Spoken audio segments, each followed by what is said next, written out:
Hello everyone, thank you for taking the time to attend this training on how to best support your child who stammers using techniques and strategies from parent-child interaction therapy, a play-based approach. I am Mara Janssen. And I'm Olivia Roos. We are speech and language therapists at Bromley Healthcare. This training should take approximately an hour. We hope you enjoy this training video and find it useful. As you read on the letter, there will be a Q&A session online with us to answer all of your questions. We will be covering what stammering is, the aims and the key things to know about parent-child interaction therapy, how it works, and an explanation of the main communication and family strategies. What do you hear when someone stammers? The four main types of stammers are part word repetitions. So for instance, can I have the sugar? Whole word repetitions, but, I want that one. Prolongations, for instance, help me, mummy, or blocks, where the tension in the speech system is built up so much that no sound comes out. What you may see when someone stammers. So these are things called secondary behaviours. They're body movements that the child does to release the tension once they've already started stammering.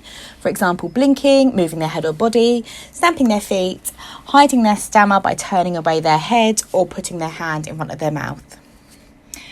The core and secondary behaviours can then lead into something called safety behaviours. These could be called word avoidance, that is avoiding particular words by using other words or changing their sentences. Situation avoidance, avoiding particular situations by pretending to not know the answer or pretending to be thinking, saying as little as possible, finding ways to have other people talk for them, not putting themselves forward to do things they would otherwise always do, or getting out of situations that make them worried.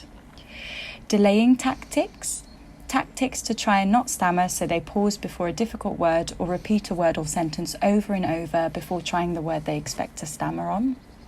And starters, when they say a sound or word quickly just before a difficult word. For example, would you like to go to a movie? Stammering may also be called disfluency. We may use the term fluent and disfluent throughout the video to describe smooth speech and stammered speech. Please have a look at the multifactorial model from the Michael Palin Centre for Stammering, which explains some of the reasons why a child may stammer.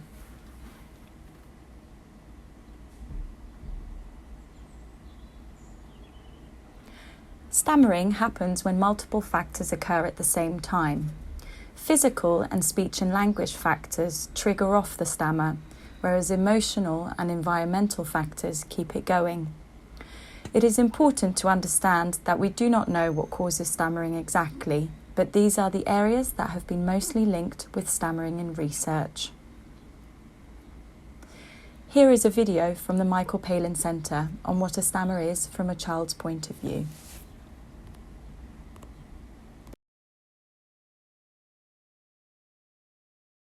The aims of parent-child interaction therapy are to support the child to communicate more confidently, even if they do continue to stammer, and to create a more positive family communication style of interacting with each other. PCI can help to reduce the negative impact of stammering on children and their families. PCI can also be empowering for parents and children as it helps them to understand their stammer and how to manage it. The key things to know about PCI. Palin PCI is based on the premise that interaction is a two-way process and each person influences the other. It is a play-based approach using special times between the child and their parents. Special time is one-to-one playtime where you practice and learn to use strategies that will develop your child's communication and fluency. It is important to know that children do not stammer because of what parents have done or have not done. Parents naturally, not always consciously, interact with their children in ways that are helpful. PCI focuses on this, on doing more of what already is working well. This is called the ripple effect. For example, you find yourself using more comments than questions when interacting with your child. Doing more of this will develop your child's fluency, as it will help have a ripple effect on your interaction style as a whole. Some children who stammer need more time either to organise what they want to say or to coordinate all of the physical movements involved in speaking. It is also very important to remember that each child is different and their stammer is unique to them. How it works. Special time is 5 minutes of play, 3 to 5 times a week on a one-to-one basis with each parent. The best way to start special time is to let your child choose a toy, activity or game and then watch what they do with it. Avoid books, computer games, watching television or playing outside, sort of lively outdoor games. These activities will make it tricky to practice the strategies. Instead, use dolls, cars, board games or turn-taking games. Go somewhere where you won't be disturbed and minimise distractions. For example, turn the television or your phone off. This is a time to provide undivided attention to your child. In these special times, you are able to focus on a strategy you want to do more of to help your child's communication and fluency. Write about your special time on the task sheet that will be provided in the pack sent to you. Make a note of what you did and how you felt it went. Afterwards, you can return to the activity, but it is no longer part of special time. We say this because if special time is longer than 5 minutes, it is difficult to remember to use the strategy that you're focusing on. If you have other children, it may be an idea to give them their own regular special time as well. Now we move on to the main communication strategies. There are more than one that we are going to talk about today. However, these are the main ones to focus on that will help your child's fluency. Further strategies will be available in the pack. So the first strategy we're going to talk about today is commenting or reducing questions. Your child's communication is like a seesaw. On one side is your child's capacity for understanding and using language fluently. On the other side are the demands we are placing on the child. For instance, asking questions and expecting answers. By taking some of the demands off one side of the seesaw, we allow communication to be more balanced, and this will help your child to become more fluent. When we talk with the people we are closest to, our conversations are often most enjoyable if we're relaxed and let them flow effortlessly. We naturally use questions to find out more from the people we are talking to, but these are balanced so we don't feel pressured or on the spot to respond. When we encourage children to talk more or hear what they have to say, we do the same. We ask questions. This works well for some children, but for children who stammer or are less confident or have speech, language or communication needs, questions can be really challenging and they struggle, seem reluctant or are unable to respond. For these children, using a more commentary style during your special time together will help reduce the pressure and make communication an enjoyable experience. Have a go at monitoring the amount of questions you ask your child. If you find you ask too many, give some of these ideas a try. If you already know the answer to the question you're asking, turn it into a comment. For example, rather than, "What are you doing?" you could say, "You're building a tall tower." Or, "What's that?" You could say, "It's a big red bus." You could also pause to give them an opportunity to respond. Here is a video explaining this strategy a little further.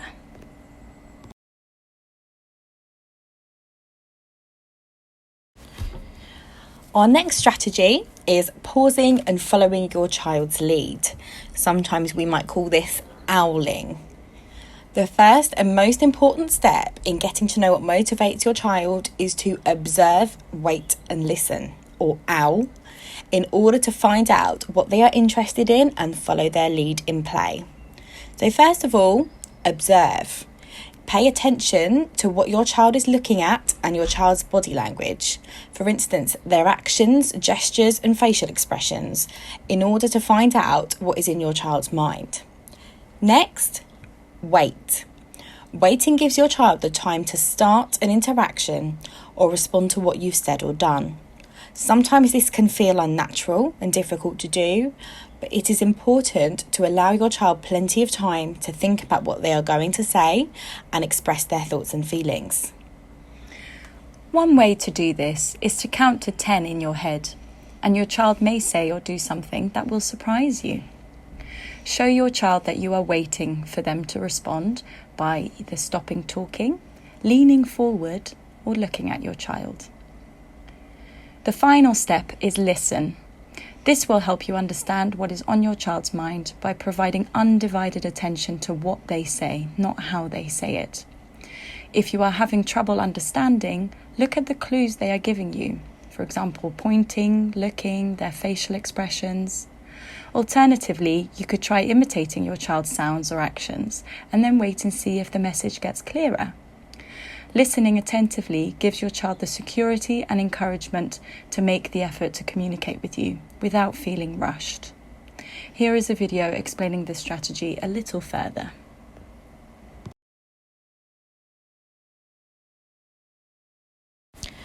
Our last communication strategy is having your language at the level of the child. We often think using lots of language with our children will help develop their skills. However, it could actually increase pressure and processing time. Let's think back to that seesaw. It is adding demand to that side of the seesaw. Keeping your language simple will reduce the demands on your child, which in turn will help them stammer less. Use the same words and the same sentence length as your child. Keep your explanations short and simple, and keep the language to the here and now. Here are some useful tips about simplifying your language. We will give you a moment to read them through.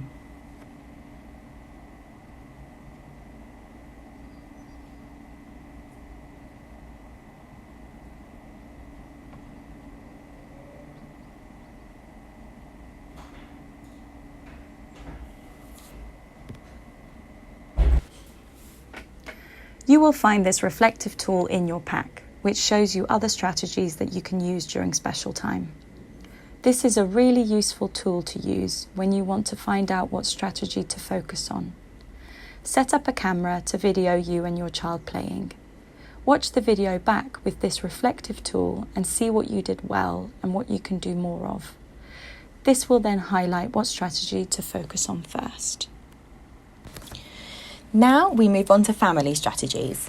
These are strategies to implement during family time, for example, dinner or playing games together. The first strategy we would like to talk about is openness about stammering. Most children are aware of their own stammers, and it's important that we address it with them. If no one's talking about stammering, the child may think they are doing something wrong. Rather than brush it under the carpet, it is important to be open and have this discussion with your child. A good way to do this is to ask your child what they would like you to do when they stammer. Every child is different, so what one child may find useful may not be helpful for another. It is important to find out what that is for your child. Another way you can bring it out in the open is by acknowledging it when it happens, but not making a big deal out of it. For example, you could say, "That got a bit stuck, didn't it? But you got there. Awesome." Give this a try and let us know how it went during the Q&A session. Another family strategy to think about is building your child's confidence and self-esteem. A lot of children that stammer may have low confidence or self-esteem, and building your child's confidence can reduce the negative psychological effects of stammering and help them to feel confident about their talking.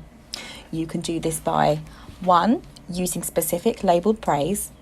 Rather than giving generic praise, for example, good boy or good girl, make it more specific so they know what they've done well, describing what they've done and giving a positive label. For example, "You helped me tidy up. That's so kind of you."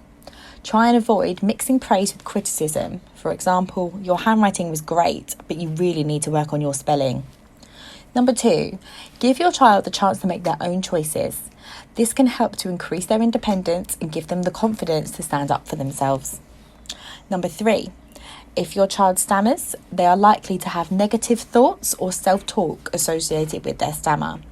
It's important for us to model positive thinking or positive self-talk to encourage them to do this themselves. Number 4, create an environment where mistakes are okay. Make mistakes yourself and model how you react to them in a positive manner. Number 5, give your child little jobs to do to increase independence and confidence. Number 6, model accepting compliments. It's important for children to see a healthy model of accepting compliments. for example, thanking someone instead of brushing it off. Just be mindful to not overdo it. Your child can see if your actions aren't natural or genuine. The final strategy we are talking about today is turn taking within your family. This can be particularly tricky if you have a big family. However, there are strategies you can put in place to help your family learn the rules of turn taking. Often we talk over each other, interrupt each other, or don't listen to what other people have said. If a person stammers, this is another demand that can be added to their seesaw, as it puts time pressure for them to respond if they fear they will be talked over or interrupted. This could make them talk faster, which changes their breathing pattern and ultimately leads to a stammer.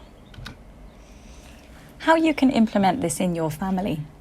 Play structured games where you have to take turns. For example, Snap, building a tower, snakes and ladders. Everyone names whose turn it is, and turns can be visualised as well through a token. For example, a coin. Whoever has the coin, it is their turn. Play the microphone game. For example, get a hairbrush or a wooden spoon, and everyone takes turn to talk about what happened in their day. You can only talk if you're holding the microphone. The Michael Palin Centre for Stammering and Stammer are brilliant support networks for children who stammer and families of children who stammer. Please note down their name or website now. They both have free helplines that you can call at any time, where they can offer you some immediate advice.